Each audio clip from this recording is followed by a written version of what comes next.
मराठा आरक्षणाचं मवियाकडून लिहून घ्या असं आव्हान राजेंद्र राऊत यांनी मनोज जरांगे यांना केलेलं आहे।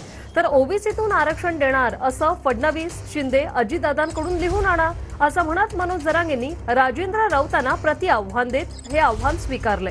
तुम्ही लिहून आणलेला कागद मराठ्यांना देतो, मग मराठे मवियाकडून लिहून आणतील, नाहीतर त्यांना पाडतील असं जरांगेंनी म्हटलंय। या महागाई विकास आघाडीला तुम्ही एक झुकतं माप दिले लोकसभेला, त्यांच्याकडनं लिहून घ्या। मला सांगा राजेभाऊ, मी लिहून आणतो। हे देवेंद्र फडणवीस आणि आणखीन कोण, एकनाथ शिंदे कशी लिहून देत नाहीत मी बघतो, अजितदादा कशी लिहून देत नाहीत ती माझी जबाबदारी।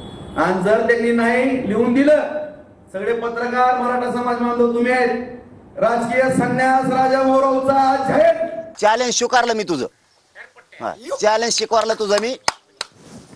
तू जायचं देवेंद्र फडणवीस कोण लिहून घ्यायचं, आम्ही ओबीसीतून आरक्षण द्यायला तयार आहेत, शिंदे साहेबांकडून घ्यायचं, अजितदादाकडून घ्यायचं, ते कागद घ्यायचा माझ्याकडे आणायचा, मी कागद मराठ्यांच्या हातात देतो, तुझे जे नाव घेतो महाविकास आघाडीचे त्यांच्याकडून मराठी लिहून आणते, नाही तर त्यांना राज्यातून पाडून टाकते।